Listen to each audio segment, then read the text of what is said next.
Tardes, bienvenidos a esta nueva sesión de las entrevistas a veteranos de guerra de las Malvinas que estamos haciendo en relación a las jornadas undécimas de historia de FEPAI con el tema Las Islas Malvinas ayer y hoy.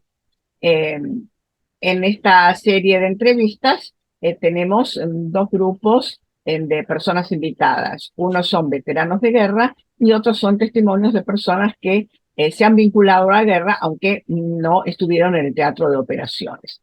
Ahora vamos a entrevistar a un veterano de guerra, el teniente coronel Raúl Daneri, que tiene mucho para contarnos, además también tiene un libro, y por lo tanto en primer lugar, le doy la bienvenida. Bienvenido, Raúl. Muchas gracias por acompañarnos. Muchas gracias por la invitación. Acá estamos esperando Las contestar todo. preguntas. Muy bien. La primera pregunta va entonces, ¿cómo se vinculó usted, cómo llegó a Malvinas desde su puesto de militar de carrera? Eh, eh, ¿Cuándo llegó y cuánto tiempo estuvo, o sea, hasta cuándo estuvo en Malvinas? O sea, el contexto general para después hacer las otras preguntas. Bueno, yo formaba parte del Regimiento de Infantería 7, Coronel Conde, y me enteré de Malvinas, de lo ocurrido en Malvinas, el 2 de abril a la mañana.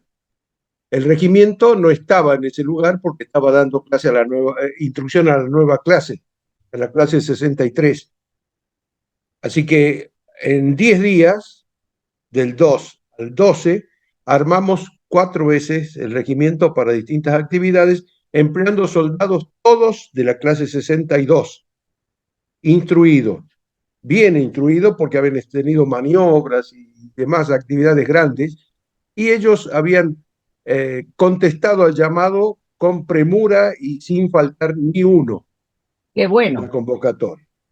El regimiento tenía un total de 865 hombres y partió a partir del martes 13 de abril del 82 en una columna formada por vehículos de civiles, colectivos civiles de línea de la ciudad de La Plata al Palomar.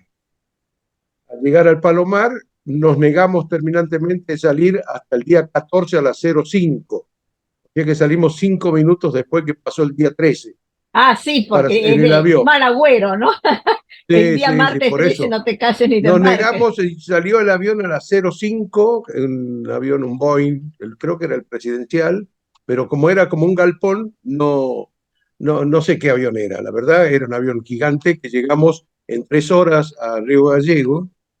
Y en Río Gallegos estuvimos unas 2 horas más en la pista y ahí abordamos un Hércules, un avión Hércules, y el avión Hércules en 3 horas nos dejó en Malvinas, en la base militar de Puerto Argentino. Eso fue una odisea, no porque, digamos, sufrimiento, sino porque pasamos del calor de Buenos Aires al frío de Río Gallegos inmediato, y a la madrugada, a las 6 de la mañana, estábamos en Malvinas y pasamos a la escarchilla, la lluvia, el granizo, todo junto esa mañana. Así que fue un cambio brusco de factores climáticos que nos pegó. Pero este, cuando vimos lo que pasaba, ya habían pasado 10 días, sabíamos las actividades que se realizaban en Malvinas, a pesar de que nosotros habíamos tenido eh, otras misiones acá en el país. Y el regimiento, que estaba a la mitad del regimiento, clase 62, se completó a completo, porque la mitad se había ido de baja, y esa clase vino y se presentó toda como un regreso de Franco normal, y no faltó ni uno a la cita. ¿Y Y el hasta cuándo regimiento salió, ya le estuvieron? digo, el día 13 y llegamos el 14 a la madrugada a Malvinas. Desde el 14 estuvieron en operaciones y Desde el hasta cuándo 14 estuvieron hasta el al final. 14 de junio, hasta que terminó el alto el fuego, fue el 14 de junio a las 7 de la mañana, más o menos, porque nosotros seguíamos todavía a los tiros a esa hora. Así que el regimiento pasó a ser alto el fuego a partir de las 8 más o menos de la mañana del día 14 de junio y nos replegamos esa noche al gimnasio que había ahí, un gimnasio en Puerto Argentino de los Kelpers, y yo pasé lista a todo el regimiento ahí a ver quién estaba presente y quién no estaba presente. O O sea sea que que estuvieron hasta el final. de los 865, calculen, sepa que el regimiento tuvo el 50% de los oficiales heridos y muerto porque muere el abanderado, que era el subteniente Baldini, muere otro oficial, que era el teniente Ramos de artillería, que estaba con nosotros, la mitad de los otros oficiales heridos. Tuvimos en total 206 bajas entre muertos, heridos y desaparecidos. De esos, 36 muertos y el resto heridos. Menos 6 de los 206, 6 estuvieron por enfermedad posterior al 14 de junio. A pesar de haber sido el regimiento que estuvo en las peores posiciones, que no tuvo ninguna zona, digamos, construida, ninguna obra de arte civil construida donde se pudiera refugiar, el regimiento estuvo intacto hasta el final. Muy bien. Estuvieron casi todo el tiempo, 2 meses. Sí, Entonces, sí. mi segunda pregunta es una pregunta personal. Usted en esos 2 meses como lo acaba de decir, de fuego intenso, sin poderse refugiar en ninguna construcción, con bajas, aunque no proporcionales a la desprotección, porque parece ser que realmente fue un rendimiento muy bueno teniendo en cuenta la desprotección. Entonces mi pregunta es, de todo eso que usted vivió, ¿cuáles son 2 o 3 circunstancias, hechos que más le impresionaron, que más le impactaron, que usted los recuerda apenas le mencionan la gesta de Malvinas? Es como que lo que le sale primero como recuerdo, digamos, impactante de esa época. Una cosa personal, no necesariamente tiene que ver con los resultados de la guerra ni con otras No, cosas, como no, no, usted lo vivió. en lo personal, para mí era el convencimiento de la causa justa. Para mí era el convencimiento de la causa justa que me enseñaron mis maestras cuando yo estaba en la primaria, hace 70 años atrás, y que se repitió siempre en toda la estructura educativa de la Argentina, de las Malvinas son argentinas. O sea, el regimiento no dudó. Le voy a contar una anécdota, porque esa vale la pena contarla. A ver, Había un soldado en el calabozo. Yo era el oficial de personal y ayudante del jefe del regimiento. Había un soldado en el calabozo, viejo, calabocero, que se fugaba por deporte ya y volvía y lo agarraban y volvía de nuevo. No era el único que no era de clase 62. Era el soldado más viejo, no sé qué clase era. Pero el día que el regimiento salía, desde el calabozo que estaba en la guardia, que estaba preso ahí por desertor sucesivo, me gritaba: mi capitán, no me deje. Mi capitán, no me deje, y me gritaba, me estuvo gritando toda la tarde desde el calabozo que no lo deje. Entonces yo lo llamé, le digo: vení para acá, vos, ¿qué querés? Yo quiero ir con el regimiento. Bueno, tenés 30 minutos para conseguir el equipo y armamento. Era una tarea difícil porque él no tenía rol de combate. Así que 30 minutos para estar acá con equipo y armamento y te voy a considerar. A los 30 minutos estaba con equipo de armamento. No ¿cómo sé lo a quién se lo consiguió? sacó, cómo lo sacó, de dónde lo sacó, a quién se lo pidió. La cuestión es que estaba con equipo de armamento. Y le tuve que dar un puesto, el puesto que le di fue, fuera el guardaespaldas del jefe. Era el guardaespaldas del jefe, el que cuidaba al jefe, porque en la guerra hay que cuidar al jefe primero. Que todo el pensamiento de la maniobra, el pensamiento de la organización, el pensamiento de la gente, todo está visto en la figura del jefe. Claro, Entonces había que cuidarlo al jefe.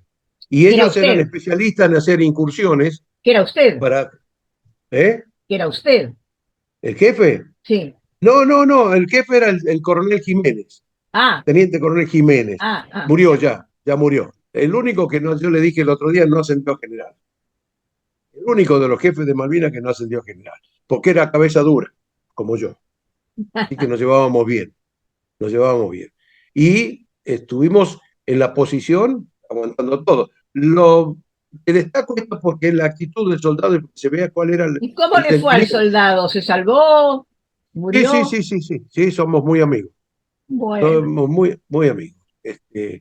Y había otro soldado que sí era mi auxiliar, y los dos siempre salimos, los tres siempre salimos en la foto ahora, después de 30 años nos reencontramos, qué lindo. 30 años. Así que lo que más me impresionó fue el silencio de los heridos. Eso que muchos se pintan los labios, le dije el otro día, cuentan historias que son lloronas y demás cuestiones. Les aseguro que los heridos, el capitán Grau, que era del regimiento, que era compañero mío, que era el logístico, transportó la noche de Monte London 56 soldados en un jeep Mercedes-Benz, heridos. Como entraban, salía con el jeep, pero no de a uno, de a 56 muchos, en un jeep. Una con el barbaridad. jeep. O sea, con el jeep lo transportó de grupo, porque venían los heridos y los ponía en el jeep y salía él. Y cada vez que frenaba lo cañoneaban porque se le prendían las luces de stop. Así que eso fue una odisea, sacamos los soldados esa noche, 56, lo que él tenía registrado en una libretita esa de almacenero, el nombre de cada uno de ellos. No escuché a uno solo quejarse, llorar ni gritar. Era un silencio respetuoso de la situación que ellos estaban y respetuoso de los otros que podrían estar peor que ellos. Impresionante, porque a uno le duele algo y empieza a quejarse, ¿no? Heridos Sí, sí, sí. graves No, no, no, no. El que hagan silencio ese después de, esfuerzo por guardar silencio debe ser el, impresionante, el silencio indudablemente. después de tantos días, el silencio después de tantos días de campaña, ¿no? Tantos días de campaña fueron, porque hay que contabilizar los días en el libro mío. Yo contabilicé los días de campaña, los días de combate general y los días de combate final. Sí, sí, lo vi en su libro, sí, sí. Eso es mucho, mucho trabajo. Aparte, ahí puse todos los datos objetivos que hay para no hacer una escena lagrimosa, sino para que vean con realidad, desde la No, temperatura, el viento, la maniobra y las distancias, lo que costaba comer y lo que nos costaba, claro, bueno, eso fue. de acuerdo, Raúl, todo eso, como usted dice, son los datos objetivos, usted los puso en el libro, también hay otros datos objetivos de otras publicaciones. Acá se trata de su experiencia, ¿no? Y lo que usted cuenta es muy interesante.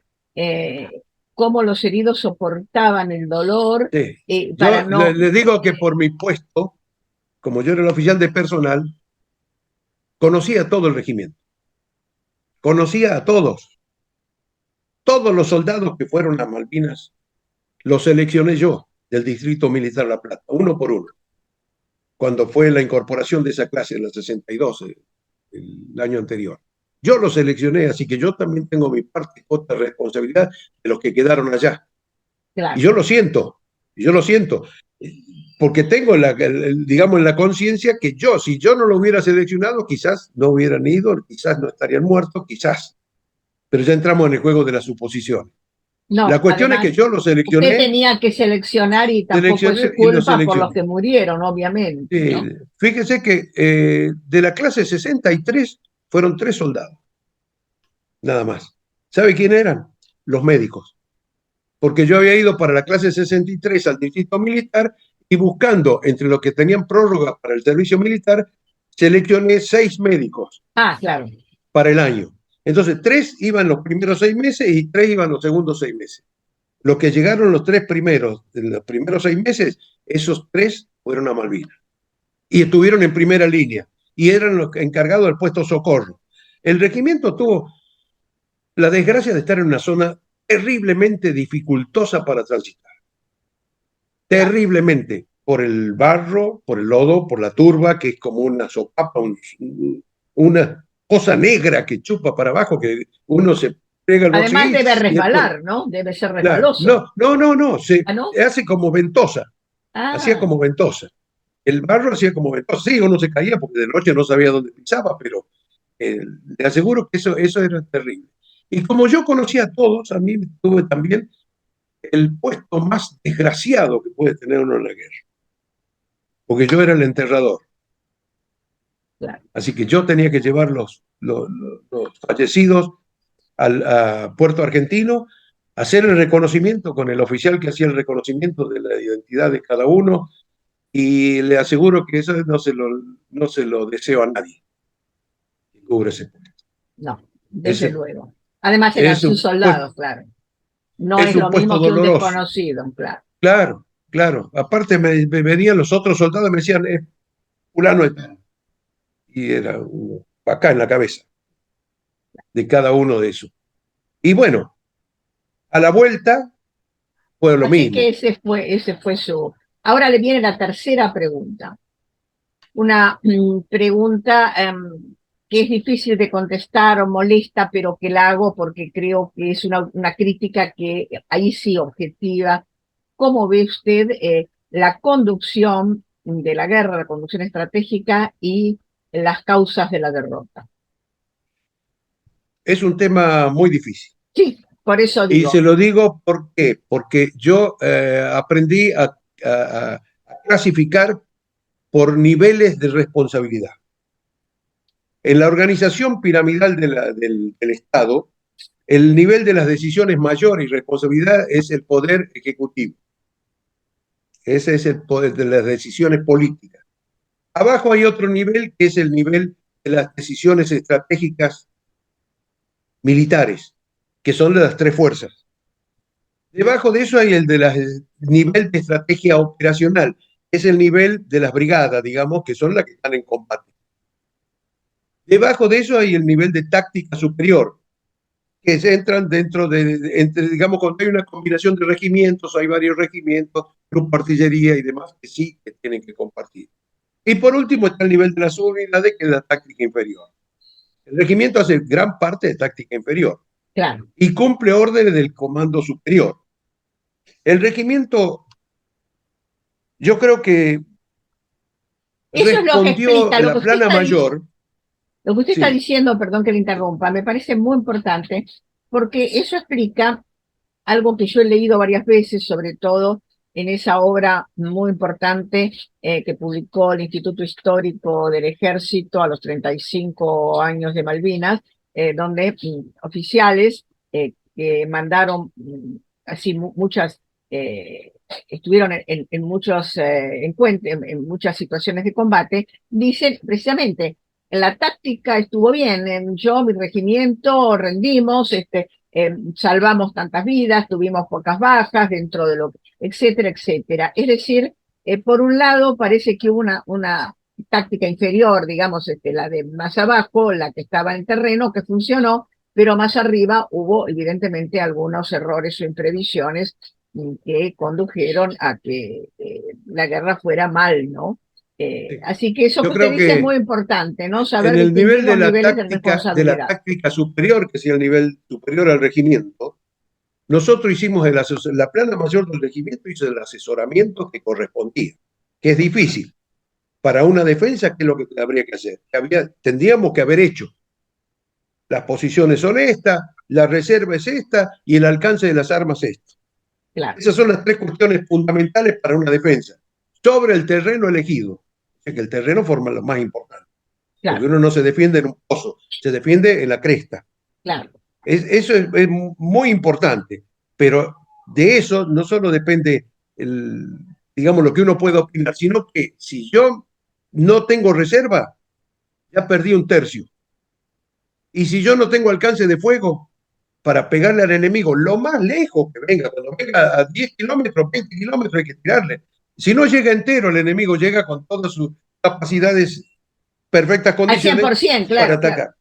Hay que La desgastarlo cuestión es que, claro, que el enemigo llegue con lo menos posible, claro. con lo menos posible. Entiendo, Y entiendo. eso en oportunidad de que mi jefe, por eso hablo por ¿Y boca algo de le él, porque falló a él su regimiento falleció. en ¿Eh?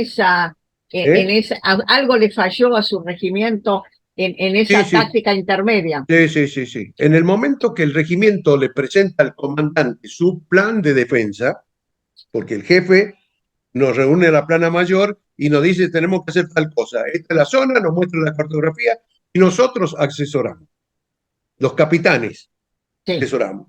Y le dijimos, Monte London es lo más importante y que cierra el paso a Puerto Argentino. Segundo lugar, atrás de Monte London tiene que haber una compañía de reserva. Una compañía para cuidar una compañía adelante. El resto del regimiento, distribuirlo todo usted ha visto la cartografía ahí que yo mandé. Hay una parte que es mar, pero había incursiones marítimas también que hacían. O sea que dejar la seguridad suficiente, pero no fuerte, más alejada a la derecha del regimiento. A la izquierda estaba Monte London, el cuarto comando. El cuarto comando estuvo en el centro de la posición. Y cuando el jefe le dice al comandante, que era Joffre, que este es mi plan de defensa, colocar una compañía de reserva para que cierre 3 lugares. Esa compañía ahí era fundamental.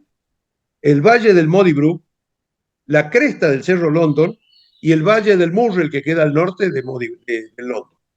Uno queda al sur, otro al norte, y la cresta era el lugar más importante. Y esa Porque era el lugar compañía observatorio era más defensa de los importante. tres. Esa ¿Eh? compañía, esa defensa era de los tres, esa compañía de Sí, la defensa. compañía que estaba defendiendo era. Defendía a los tres lugares. No, ella era un punto fuerte, Sí, pero dominaba a los 2 valles. está bien, Tres valles. se Tres entiende, se valles. entiende. Dominaba de arriba. No dijeron que no. Y yo se lo dije, que nos quedamos sin reserva. ¿Cómo nos quedamos sin reserva? Y dice, no, todas las tropas a primera línea porque hay que cerrar todas las posibilidades de una invasión. Fue la orden. Dijimos, la segunda causa que yo le opuse, de autorización de mi jefe, fue el alcance de la artillería de ellos es 5 kilómetros superior al nuestro. Ya van a venir cañones más grandes. Llegó tarde, uno solo. El otro llegó creo que sobre el final. Pero nosotros no teníamos para combatir a las más largas distancias, eso es obligatorio para una defensa, no teníamos la reserva para responder porque el enemigo en el ataque tiene la libertad de acción, Claro, de va cuando elegir el quiere, claro, lugar por el donde va a lugar, el atacar. momento, etcétera, claro. Hace el Mientras que la defensa reconocimiento, tiene que mira cuál es el estar, lugar más débil claro, entiendo, la defensa tiene que y, estar y permanentemente hay ataque. atenta. Y la defensa tiene que tener un tapón para Claro, contener el lugar donde penetra. Hay distintos tipos de defensa. Nosotros estábamos en un frente asquerosamente innombrable porque era un frente amplio, sobreextendido de mayor distancia, la más grande distancia. No existe. Estábamos fuera de escala nosotros defendiendo esa posición. Un regimiento no era para esa cantidad de kilómetros. El, hicimos todos los planes de apoyo de fuego, hicimos todo lo que tiene que hacer la defensa y lo hizo todo el mundo y comprobamos el armamento y todo el armamento andaba. Y el armero fue, el mecánico armero, el suboficial mecánico armero, recorrió uno por uno los puestos de una punta a la otra, que eran 14 kilómetros. Y en esos 14 kilómetros se recorrió probando el armamento con munición de guerra uno por uno. Y eso anduvo. Y eso anduvo. El entiendo. racionamiento, sufrimos todo. Por eso digo, pero la guerra no es Claro. No, no no, es pero un baile. lo que usted explica es muy interesante porque en general la impresión que se tiene es que los grandes errores se cometieron a nivel del gobierno o a nivel de la conducción central en las Malvinas, pero usted está comentando también errores de más abajo, ¿no? Lo que usted está Sí, del nivel comentando, de la táctica superior. claro, en el nivel de ¿Y la por qué táctica digo el superior nivel? El ahí hubo error. errores ¿Sabe y cuál es el aunque, error? claro, ¿Sabe? A nivel de la táctica superior, no a nivel del regimiento, a nivel de la táctica superior, que había un comandante, que era un general, que todo. El error creo que fue pensar que el ataque iba a ser como Normandía por el sur de Puerto Argentino, por la costa sur de Puerto Argentino, no por la bahía, no por Monte London, no por Dumbledore, sino que iba a ser un frontal de frente al sur, directamente al entiendo. sur de Puerto Argentino. Yo no Entonces todas sé, las claro, tropas principales estaban ahí. estaban ahí. Y Y pasó nosotros otra fuimos al cosa fondo, y diríamos no había un plan B. no había, no, pensaron mal porque no tenían artillería para alcanzar a los barcos enemigos tenían claro, 4,5 kilómetros menos, y cuando llegó el cañón más grande, sí, los barcos se espantaron. Cuando vino el Exocet, también se espantaron más todavía, pero no atacaron por ahí. claro, Y la reserva que había era una reserva blindada, que era la compañía 10, el escuadrón de caballería blindado 10. Ese escuadrón de caballería blindado, si bien tenían los Panjar blindados, eran a rueda. Y esos vehículos a rueda entraban a la turba y se hundían. claro. No servían. Reventa la tierra, la turba usted la ve perfecta de arriba y cuando entra con vehículo, revienta por los costados. ¡Puf! Y cayó el vehículo de panza. Y no avanza, Y claro. no lo saca más. No lo saca más. Eso fue una de las cuestiones. La segunda cuestión fue que un escuadrón de exploración de caballería blindado para ese frente, y nosotros teníamos 14 o había 25 del otro lado, más o menos kilómetros, 30 kilómetros más, que había un círculo. ¿Cómo hacíamos cómo hacía el nivel superior con un escuadrón de exploración? Porque el escuadrón son pocos, es como una compañía de infantería. Claro. Y si no puede Entiendo. utilizar los blindados, si no puede utilizar los blindados, combatió como infantería y tuvo sus pérdidas y sus bajas cuando fue a tratar de recuperar London y el Trailer Ridge. O sea, no fue por falta de combate, sino porque no sirvió el elemento en sí. Por más coraje y bolas que puso, fue imposible pensar que una tropa que es blindada, que está acostumbrada a estar en su blindado, pudiera hacer un ataque nocturno para recuperar un lugar sin las condiciones de preparación mínima. No, eso que usted Porque está cuando usted hace explicando una... es completamente claro, ¿no? En el caso que usted Yo pone, pienso que y estaban eso debe creídos que haberse repetido en algunos otros casos. O sea, sí, bueno, si no había alcance de fuego, si la línea de combate era sí, demasiado amplia, si se quedaban sin la compañía de reserva, eran demasiados handicaps para salir sí, sí, sí, adelante, ¿no? sí, sí, sí. Eso era como un final, Nosotros, un mal final hasta el último anunciado. día, fíjese, a nosotros nos ataca primera noche a London, nos ataca un regimiento en el frente de una sección. Eligieron el lugar y atacaron por el lugar. Era una sección, un regimiento, o sea, una proporción más o menos de 11-1. La primera noche. Y no pudieron llegar a Rayleigh Ridge esa noche porque ellos tenían previsto llegar a la madrugada, de London, pasar a Rayleigh Ridge a la madrugada. Atacaban esa noche y llegaban a la madrugada de esa misma noche, llegaban a la madrugada a Rayleigh Ridge, que era Muddy Brook. No pudieron llegar. Quedaron en Monte London por la cantidad de bajas que tuvieron, por la forma que se resistió. Y en el momento que se hace, digamos, un alto en el combate, que es las 6 de la mañana, entre el Monte London, donde estaba este regimiento de paracaidistas, y el puesto comando que estaba en el frente, nada más que no habían agarrado de flanco, como no agarran de flanco, el puesto comando, la única reserva que teníamos era la sección de exploración, que eran 24 soldados, 3 suboficiales y un oficial. Y eso quedó entre las dos fuerzas. Los ingleses no se atrevieron a bajar, y eso que era cuesta abajo, no se atrevieron a bajar. Y nosotros no teníamos con qué contraatacar. Claro. Porque la tropa de primera línea de la compañía C, que estaba adelante, que la habían mandado adelante, contraatacó esa noche con el teniente Castañeda. Y llegó hasta Monte London. Pero se encontró combate de encuentro en la mitad del trayecto y tuvo la mitad de la sección de pérdida. Entonces, no nos correspondía a nosotros hacer el contraataque. Eso le corresponde al escalón superior. Es el error que yo veo más grave. Claro, yo entiendo y supongo que nuestros escuchas también, que todo eso tiene que ser un plan, no puede ser de cualquier manera. Bueno, yo veo que hay un problema y aunque a mí no me toca, yo me voy, porque entonces se desorganiza todo. Bueno, vamos a pasar a la última pregunta, porque se nos está, digamos, acabando el tiempo previsto. La última pregunta es tal vez la que en general muchos sienten como más dolorosa. ¿Cómo fue, cómo vivieron la posguerra? Eh,